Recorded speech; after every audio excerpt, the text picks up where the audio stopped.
Hey, what is up, mortals? It is TCCrew here with a new video for you. Welcome to part 3 of What If Deku was a Viltrumite. I just wanted to greet you guys by just saying, sit back and relax, you're in for a treat. So we begin. Class 1A did as their teacher had told them and gathered in the training field. They didn't know what was going to happen, but they could tell that Aizawa wasn't messing around. The sleep-deprived teacher scanned every single one of his students until he spoke. We're going to have a physical test, like the ones you had in middle school. The only difference now is that you'll be able to use your quirks, he said, sounding just as tired as he looked. The class was surprised to hear this, as Aizawa proceeded by saying, Midoriya, you got first place in the entrance exam. What was your farthest distance throw with a softball in junior high? With the same tired voice as before, Izuku thought for a second and was going to answer Aizawa, but something stopped him. It was Aizawa's eyes. He could see something strange in them. It was as if the teacher was carefully analyzing him. The look he gave showed that he was curious, as if he wanted to know just how strong Izuku was. So, what is it? Aizawa then said, knocking Izuku out of his thoughts. The green-haired boy gathered himself before answering by saying, About 60 meters, I think. Sounding as calm as he could. Aizawa was unamused by this as he tossed a softball over to Izuku and said, Try doing it with your quirk this time. Anything goes so long as you stay within that circle. As he pointed towards the circle on the ground. The other students walked amongst themselves, placing bets on what would happen as Izuku walked up to the circle. The ones who were most curious were both Ida and Uraraka. From what they saw Izuku doing during the entrance exam, they knew that he was strong, but they didn't know how strong. They saw himself fly, move at great speeds, show great strength and durability, but he didn't show that much during the exam. This was an opportunity to see what he could do. What does that quirkless loser think he can accomplish? Bakugo scoffed, not believing for a second that Izuku actually robbed him of the number 1 spot in the entrance exam. Ida heard the blonde and was about to speak against him, but he was beaten to it by Uraraka. What are you talking about? Midoriya isn't quirkless?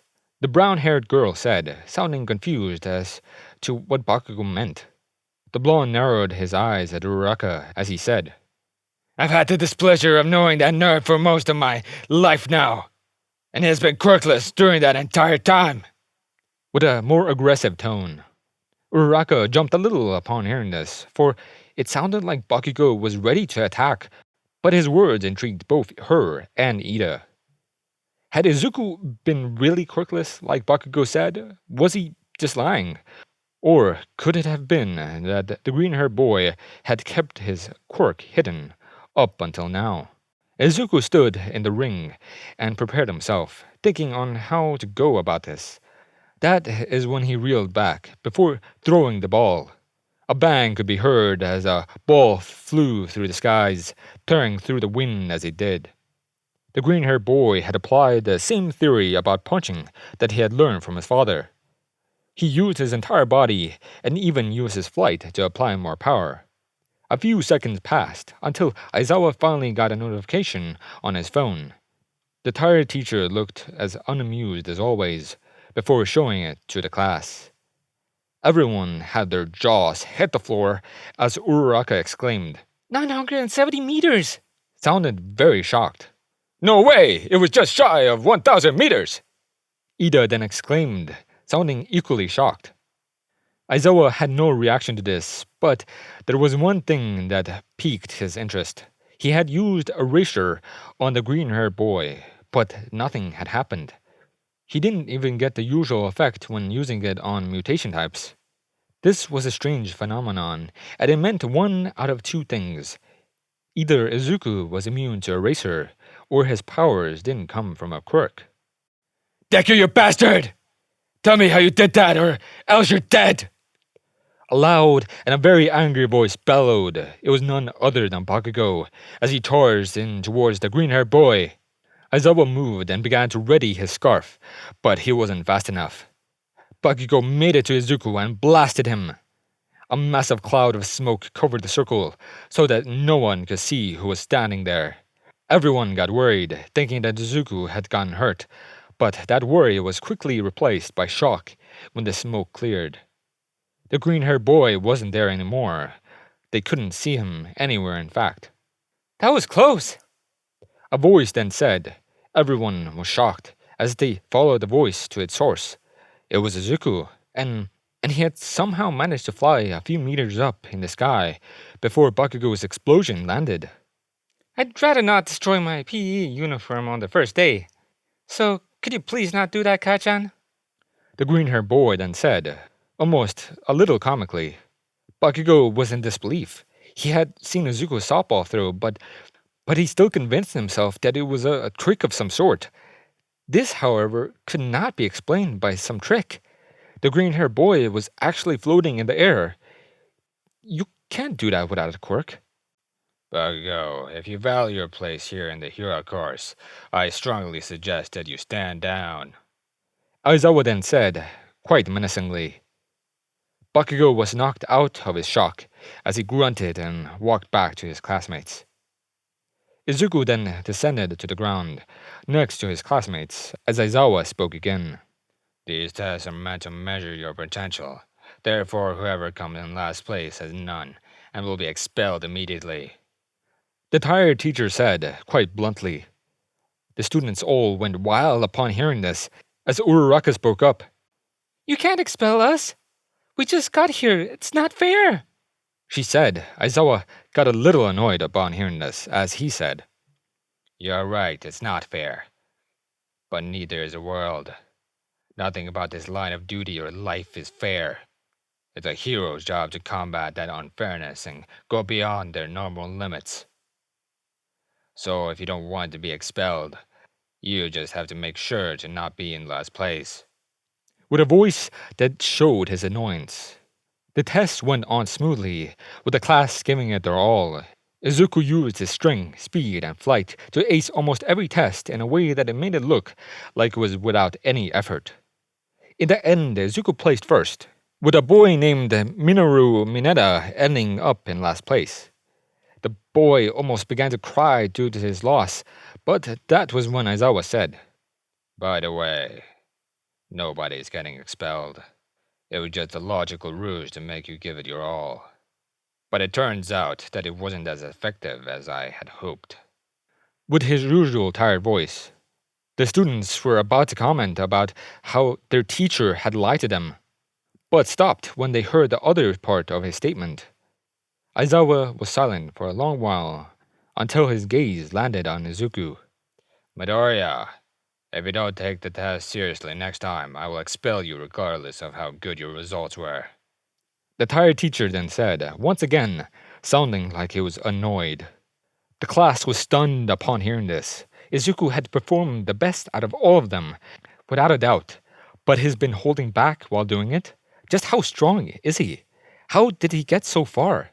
The students wanted to berate Izuku with the questions, but they didn't get to do so before Aizawa told them that class had been dismissed.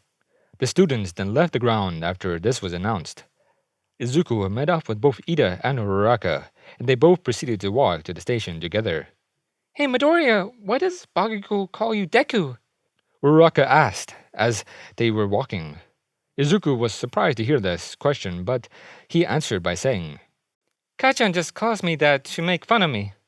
It's his way of calling me useless." With a calm voice, Ida then spoke up about how Bakugo's attitude wasn't very hero-like before Uraraka said, "Well, I like Deku. It would make a great hero name. Besides, I don't think that you're useless." With a joyous tone, Izuku was not ready to hear any of this, so his face suddenly turned as red as a tomato. The other two questioned about this, thinking that he was sick, but the green-haired boy dismissed their concern as the three of them made their way to the station. The next day was pretty uneventful. It consisted mostly of regular classes, and the students started to get used to the school. Eventually, the final and most anticipated class arrived. It was hero training, which was appropriately announced when a loud and booming voice shouted, I am here! The students all turned to see that it was none other than All Might, entering through the door in a spectacular way. The class got excited as the blonde hero started to speak. Alright, class! It's time for the most important class in the hero course! You could even call it Heroing 101! And today we'll be doing battle training! All Might said, sounding as proud as he usually did. The class began to cheer in even more excitement upon hearing this, as All Might pulled out a red button before saying, But first, there's another important part about being a hero, and that is looking good! With the same booming voice, All Might then pushed the button, which made the classroom wall open. Behind it were 20 suitcases, all containing the students' hero costumes. The class got even more excited as they got up and grabbed their respective suitcases before heading out. It didn't take long for the students to get changed and made All Might at ground beta. Everyone was wearing their hero costumes and proceeded to compliment each other about them. Izuku's costume consisted of a green jacket with long white gloves and a green hood with ear-like protrusions. This costume was custom made by a tailor that was good friends with his father. It was designed to handle extreme situations, such as entering and leaving the atmosphere. And Izuku's father had commented about how much it was inspired by All Might a little too much. The students' chatter then quietened down as All Might proceeded to explain the exercise. There would be 2 teams, 1 hero team and 1 villain team. The villain's job is to protect the weapon, while the heroes are supposed to capture it. The heroes win if they secure the weapon or capture the villains. The villains win if they capture the heroes or protect the weapon until time runs out. After the exercise was fully explained, the teams were made and drawn. The first round had Izuku and Uraraka as the heroes, against Bakugo and Ida as the villains. All Might smiled even more upon seeing this matchup, for he knew that it would be a good one, before he sent both teams on their way. The villains were given time to prepare before the exercise started. During that time, Izuku and Uraraka were outside.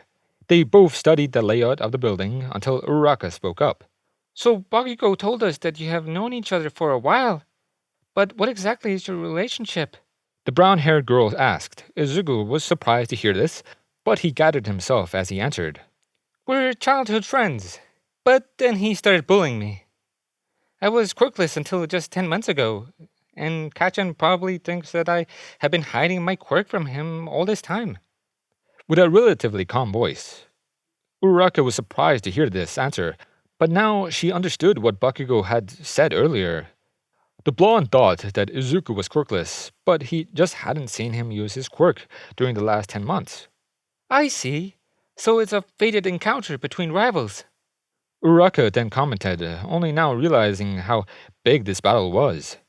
Izuku didn't react to this, however, as he responded to her comment by saying, Yeah, but I won't give him a fight that he seeks. I don't care how angry he is, nor do I care how much he wants this. I refuse to face him. I won't do it for one simple reason. I don't know how to fight him without seriously injuring him. With a slightly aggressive tone, Uraraka did not expect this kind of response. It wasn't just Izuku's tone, it was what he said. It made sense that he would want to avoid hurting Bakugo, considering that he probably doesn't have a lot of control either. But the way that the green-haired boy spoke made it seem like he wasn't worried, like he knew that Bakugo couldn't win against him. Uraraka knew that Izuku was strong. His results in the quirk test, coupled with Aizawa's comment at the end was enough proof of that.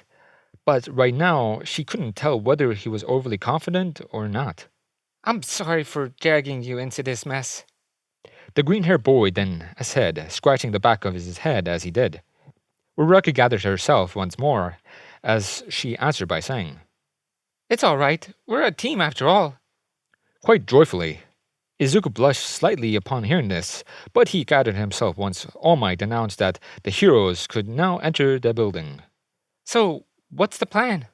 Uraraka then asked. Izuku looked up at the building as he answered, Follow me.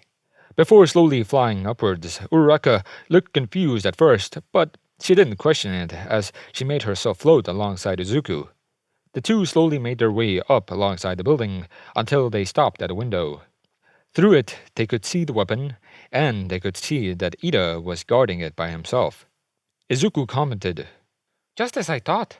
Kachan has gone out on his own to look for me, leaving Ida to defend the bomb on his own." Izuku commented, sounding like he had anticipated all of this. Uraraka was stunned to hear all of this, but she didn't comment as she knew what came next. The duo slightly entered through one of the windows just in time to hear Ida say, "Bakugo is already quite villainous, so for now I shall embrace the true name of villainy!" With a villainous voice, showing just how much he was dedicated to his role as a villain. Both Izuku and Uraraka giggled upon hearing this, which made Ida jump as he turned around. "Wow, that has to be the worst villain impression I've ever heard," Izuku said, barely holding in his laughter. Ida was just shocked as he exclaimed, "What? How did you get in here? How did you get behind me?" Still maintaining his villain impression somehow, Izuku just continued to smile as he pointed his thumb behind himself before saying, "We went through the windows. Did you forget that she can float and that I can fly?" With a calm and almost comical voice. Ida didn't respond to this, he just sighed in defeat. The room was now silent, until it was broken by Izuku. "Now then, do you want to do this the easy way or my way?" The green-haired boy said before he and Uraraka jumped and flew towards Ida. The armored teen wasn't willing to lose, so he picked the bomb up and dashed across the room. Izuku and Uraraka missed the bomb entirely, as Ida said, "I could easily keep the bomb out of your reach until backup arrives, heroes!" Sounding more villainous than ever, Izuku looked completely unamused by this, as he responded by saying, "I guess we're doing it this my way then." With a slightly annoyed tone, Ida was confused by this, as he asked, "What is that supposed to mean?" But didn't get to finish his sentence before Izuku flew across the room and hit him in the chest. The force from the impact was so great that it completely shattered Ida's chest plate, knocking the breath out of him. As he launched himself into a wall, the blue-haired boy curled up on the floor, shivering in pain, as he was gasping for air. Izuku shivered and felt bad upon witnessing the scene, as he said, "Just when I thought I had gotten over that. I'm so sorry, Ida. I know how much that hurts." Sounding like he was genuinely sorry. Uraraka was frozen upon saying this, for she now understood Izuku. The green-haired boy was serious when he said that he could hurt someone too easily, and this was enough proof. Ida had taken just one punch, and he was completely defeated. What made things worse is that Izuku clearly didn't want to hit Ida this hard, and she could somehow sense that he could do a lot worse than this. "Uraraka, would you like to do the honors?" Izuku then asked, as he pointed towards the bomb. The brown-haired girl was knocked out of her thoughts as she walked up and touched the bomb. "Hero Team wins!" All Might then shouted through the speakers, marking the end of the exercise. Izuku was quick to help Ida stand up, which prompted Uraraka to do the same before they all walked out together. After everyone had gathered in the monitor room, All Might declared that both Ida and Izuku were the MVPs. This led to Yaoyorozu explaining that Ida had, unlike his teammate, taken the exercise seriously and actually tried to defend the weapon. Meanwhile, Izuku had made a plan that would involve a minimal amount of combat, which in turn would involve a minimal amount of property damage.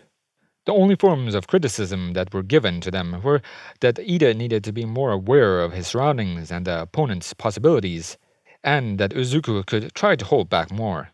The green-haired boy was being praised for his performance, but he couldn't bring himself to accept it. He had hurt Ida. Had it not been for the armor, he could have possibly shattered his ribcage. He needed to get better at controlling his powers, so that this could never happen again. The other matches went on smoothly, with different sides winning. One match, however, caught Izuku's attention more than the others.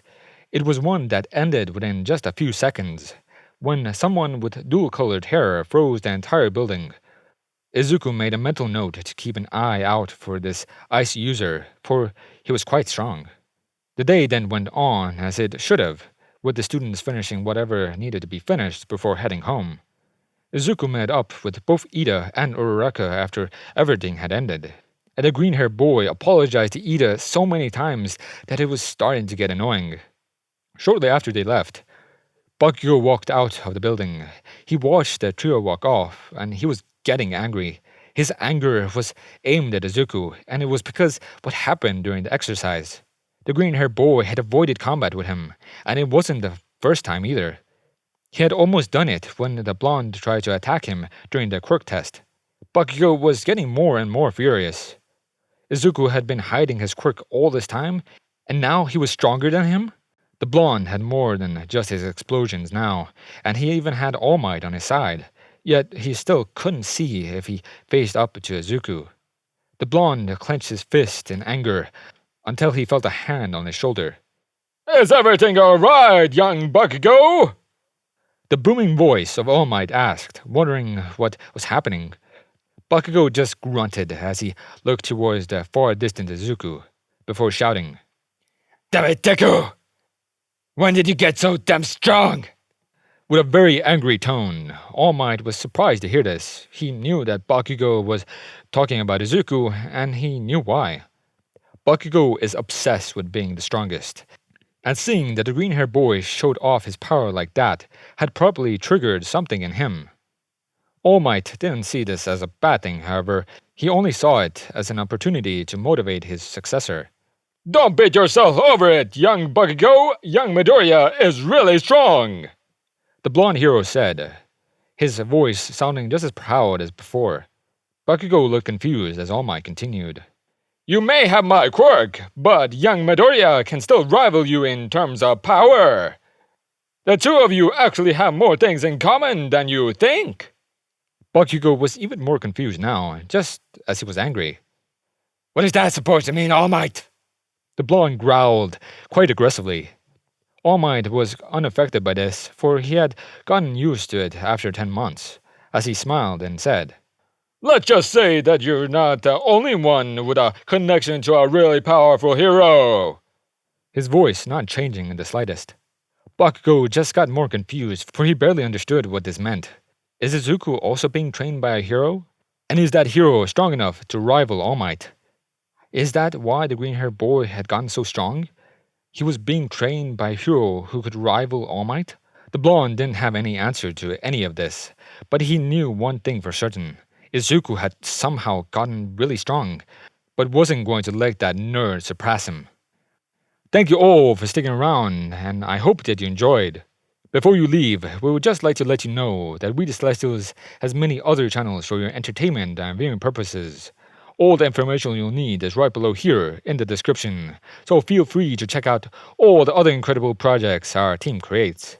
Secondly, on behalf of We the Celestials, I'd like to thank everyone involved in the production of today's awesome content. Their details will be in the description below.